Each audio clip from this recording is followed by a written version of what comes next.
Howdy. Hey, back in 2008 when had the global financial crisis and banks went under, Lehman Brothers, Bear Stearns, and some European banks were going to go under, and they had all those night meetings all the weekend long. And the policy was not to reform banks, but to give them a bigger credit line, 10, 20 times bigger. At the time, we said, you know what, in 10 to 12 years, same thing's going to happen, but a lot bigger. Well, here we are 12 years later, and Stacy. Just as you said, at that time, it's all unraveling again, especially with European banks, because they are not the center of the empire. They are not Rome. They are outside it, so they must suffer. But before we get to that FinCEN story about the European banks, I want to say, once again, we find toilet paper, loo roll, is a precious commodity as lockdowns begin. Apparently, there are mad rush on toilet paper all over the Western world, and we're seeing shortages of toilet paper again. Right, that was also something we predicted would happen. Right. So here is a headline from wolfstreet.com, and they say hit from all sides, European bank stocks swoon to 1988 low.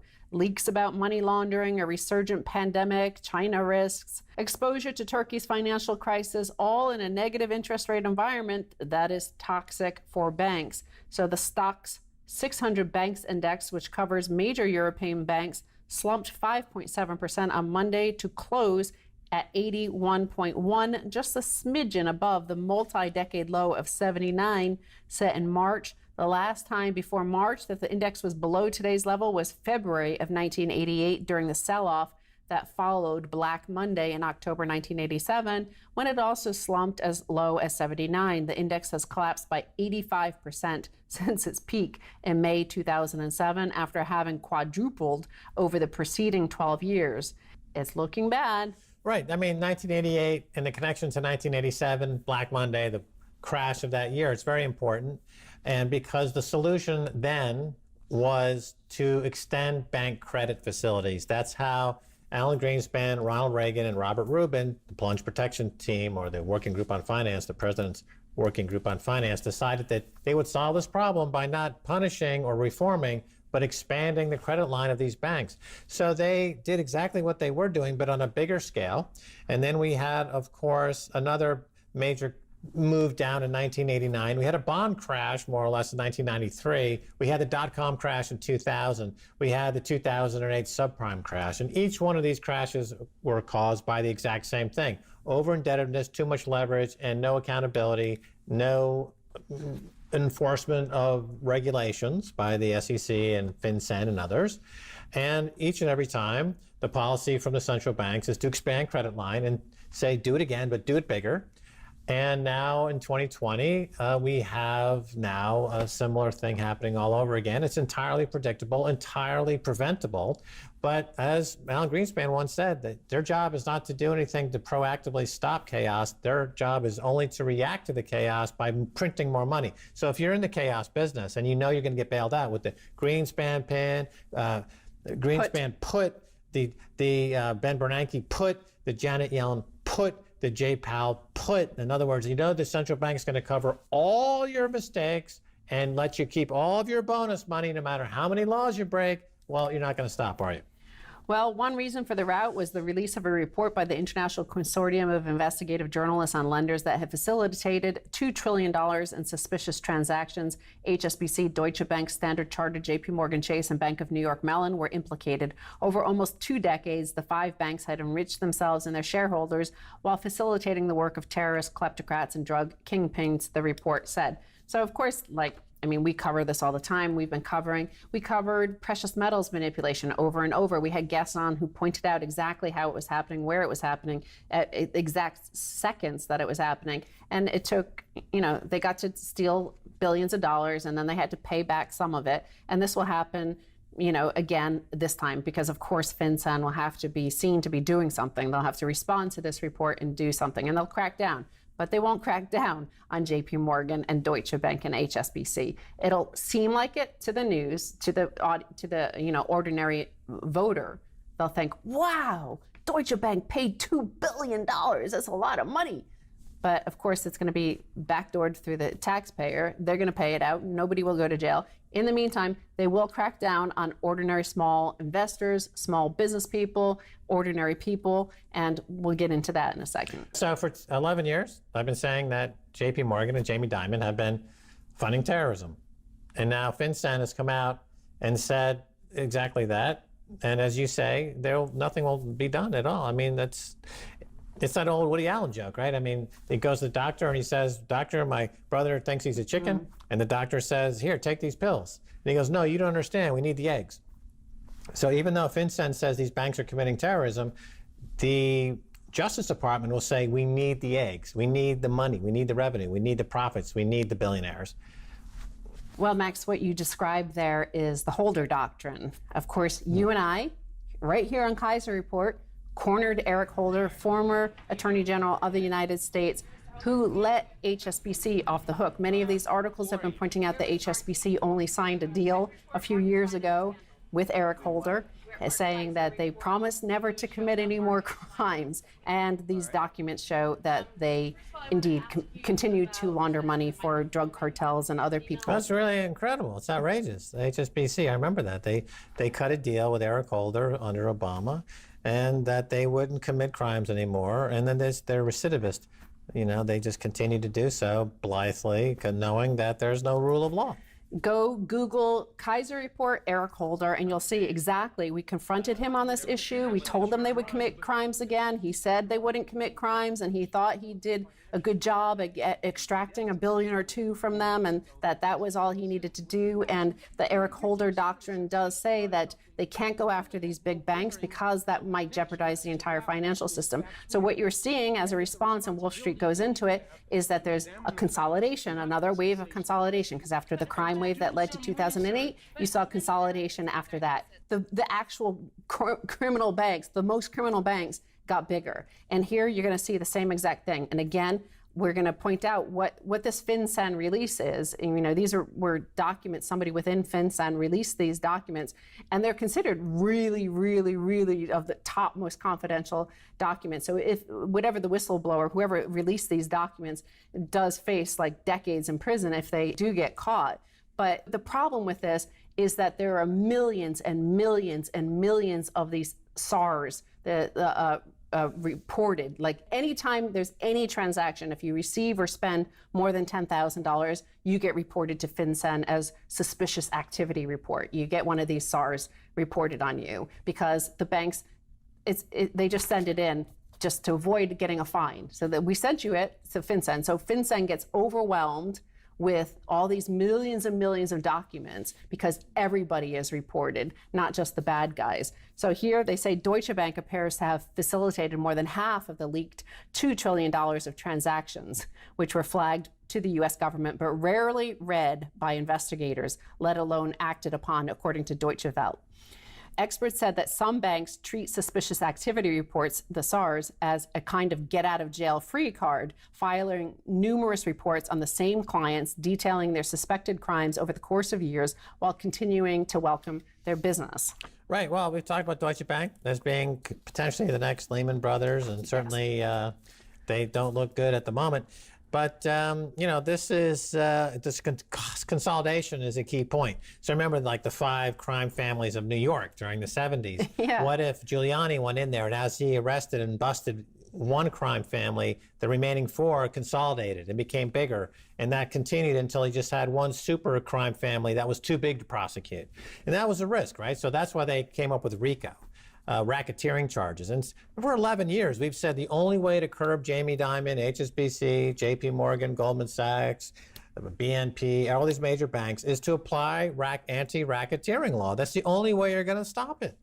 Unfortunately, they're just going to go after ordinary people. They'll have to be seen to crack down. They will go after somebody who's like a small business person with a $10 million turnover a year. They'll march him in front of, they'll frog march him in front of the press. They'll incarcerate him for 30, 40, 50, 60 years. And they'll say, see, we did something about it, because they have to do something now, right? So FinCEN is embarrassed by this. And no billionaire banker is going to get arrested. They won't get in trouble because the Holder Doctrine already establishes that this will jeopardize the system. So they'll have to, in order to maintain confidence from the people in the institutions. They'll have to throw some low-level chumps. That's what they used to do with the mafia before Giuliani took them down. Remember, they used to throw away a few of the foot soldiers and say, see, we did something. Yeah, somebody does time for a few years, and if they don't squeal on anybody, they bump them up the organization. And exactly the rackets of Wall Street are growing exponentially. There'll be consolidation, and Jamie Dimon will make another $1 billion. Yes, so there will be consolidation. And I think, this issue with Deutsche Bank and HSBC, the biggest UK bank, Deutsche Bank, the biggest German bank, i.e. the biggest European bank. So are we going to do anything with them? We can't, right? Because those are our allies. No, one of them will end up being acquired by JP Morgan. I think that's clear. Like UBS bought Payne Weber. There's a huge intercontinental merger at that time. But nobody thought that was going to happen. But JP Morgan will buy either Deutsche Bank or HSBC. Well, we'll see about that. But back in the U.S., and I think, my theory is that with this next wave of lockdowns and this collapse in the banking shares, I think the U.S. is just going to have to step forward to, if this is their empire, they're going to have to, because they have the reserve currency, they're going to have to start sending checks to Europeans. British might be first, I think. U.S. Treasury Secretary Mnuchin. Trump would support additional PPP money. Talk about scams. Here was like tens of billions of dollars just thrown at people. We personally know several billionaires that received like $5-10 million from these PPP loans that are supposed to go to small businesses. Right, so as the UK goes into lockdown again, you're saying, your theory, your idea is that the Fed will actually start sending checks to British people. Because the Bank of England cannot print money like the Fed can. So they're going to have to do something to keep this system alive. And, just like it's like the equivalent of a Marshall Plan. It'll be like introducing a new digital currency for the central bank, a CBDC, and they'll introduce this new digital dollar, and they'll send some to all Brits and perhaps then Europeans. But the Europeans will be a little bit more reluctant to join it because Germany likes to have some sort of sovereignty. But I think eventually that either they have really high inflation or they accept this. That's my guess. That's awesome. That's a great idea. Wow, I love helping my fellow Brits. All right, we're going to take a break. And when we come back, much more coming your way. Yeah.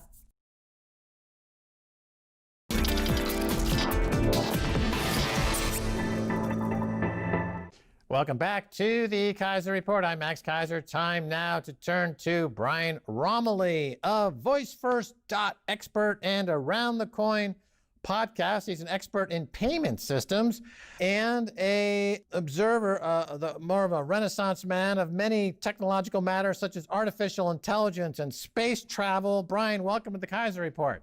Max, thank you for having me here. I really appreciate it.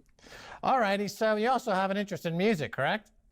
Absolutely. Yeah, I've been a musician for my entire life also. Have you ever been to the Rock and Roll Hall of Fame?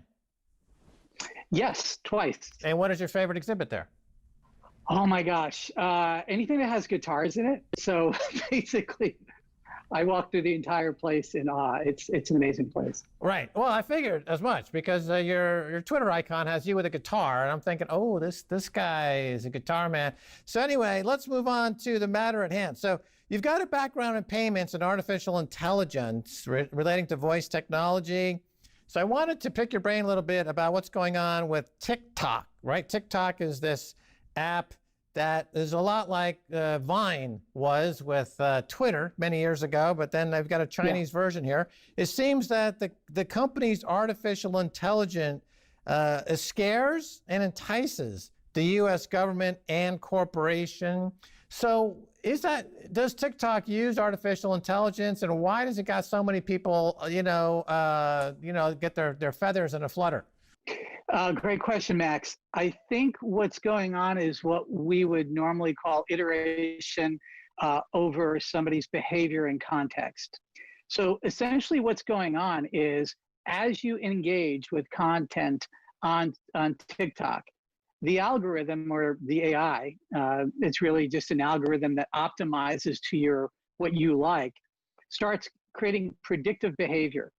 And it starts feeding more types of information that would lead to you engaging in the platform longer and longer. Now, that sounds familiar. That's what all social media platforms are designed to do. but one could say it's almost becoming weaponized to the point where you could actually start influencing behavior based upon a cohort of similar individuals who liked certain types of content. And that is where I think we're sort of at that abyss where governments are starting to become very concerned. It's a valid concern. If a citizen, a population of citizens are spending a tremendous amount of time in any type of medium, a government is always going to be concerned throughout history what that medium is and what impact it has on the population. And if that medium is primarily controlled outside of the domicile of that particular government, they're going to be even more concerned. It's equivalent to having a newspaper published by another country becoming the most popular newspaper in that country, right? So Right that's now, part of that technology companies in Silicon Valley, there's a book that came out recently, How to Make Your Product Addictive. And, the apps and the social media sites and gambling sites or sites that do similar types of applications, it's built into the protocol that these are to some degree addictive. And this is what drives a lot of their traffic. And so the criticism of TikTok, it seems like in one regard, the people in Silicon Valley in the United States are upset that a foreign entity is outcompeting them because they're doing the same thing that these other apps do, but they've taken the artificial intelligence leap, right? So that they took a tech leap, and then the U.S. is saying, shouldn't the U.S. be thinking more like how do we compete with this instead of how to shut it down? There is definitely that going on too. I mean, you're seeing the fear of not only what is this AI doing, which is sort of your dystopian type of fear that you're going to get with any new technology. Some of it's overblown, but some of it's very valid. And then it's the fear of whether or not there's an AI gap between governments. And most certainly there is. And this is showing up in popular products, right? TikTok didn't get popular by accident. It was promoted very, very heavily outside the United States before it became an interest in the US, and it took off wildly. But like everything in 2020, you have to overlay all the other political agendas that are taking place. You have Facebook versus the world, Twitter versus the world, TikTok versus the world. All of these things are interplaying, but it doesn't belie the underlying issue. The underlying issue is how far does an addictive process become before it becomes a difficulty in that particular society. And I think that's the bigger question we're going to start asking. More and more time spent on TikTok. What's the correct amount of time that somebody can spend on a particular app? And is it worthy of that person's time? I think that's going to become part of the social discussion no matter what happens after this November. All right, so let's dig into some of your work over there at voicefirst.expert. And you've done some podcasts recently. I recommend people, listen to those because you get into some, deep into the tech stack, and your knowledge is quite pervasive. And let's just talk about some specifics here. So you see a world in which we have multiple smart assistants that we train ourselves through dialogue, that is voice and conversation with AI, so that it anticipates our needs and intent. Is that a correct characterization of how you see this developing, Brian? Max, absolutely. Very well analyzed there. Essentially, what I'm seeing is where the next arc of technology is going to go. For the entire existence of computers, humans had to become more like the computer to communicate with the computer. And we're now at the precipice where we're crossing where the computer is going to become more like us to understand our intents and our work to be done. When we analyze what we're doing with the computer, there's work that we are doing, whether that work is liking a cat picture or actually finding a Google search. We're still doing a tremendous amount of work doing the work, meaning if we're searching for something on Google, we're getting 80 million responses. We're still having to sift and sort through that response and to try to see what value does it have. And sometimes we're not looking for facts. as they stand, we're looking for a feel of information. We're looking for how that information relates to other forms of information. So what the intelligent assistant is about is that we are going to, instead of doing all this work ourselves, we're going to have a hyperlocal, highly contextual, highly private. Why is it local? Because it shouldn't be on the cloud. Why is it private? Because you don't want it to bear witness against you. And it does go out to the internet, but it does it through agents and not directly, meaning it's less hackable. And of course, it's built on a blockchain, the whole concept. I'm an early Bitcoin miner, and sure you can resonate with this. I believe all of your context that you ever create, you should own your context and not give it away freely and put it on a blockchain. And then if you want to rent it out to, say, advertisers, instead of paying a middle party, the advertiser pays you directly for that bit of context that you share with them for a specific period of time. So your context becomes your valuable aspect of life. And then you get to interact with your context. What search did you do in 2018 on this subject? And what other subjects did you learn since then? And it hyper connects those things together. And it becomes a dialogue, a conversation, not a chart, not a bunch of words, but a conversation you would have with anybody you would, that's a knowledge expert. So it becomes an alter ego, if you will, of yourself. And I call it intelligence amplification. Rather than artificial intelligence, AI, I call it IA, because I don't really think we'll ever achieve the quote unquote artificial intelligence, because we don't really even know what human intelligence is. I mean, we think we see it when we know it when we see it, but it's not necessarily something that we can quantify exactly. So that's a world I know that we're going to.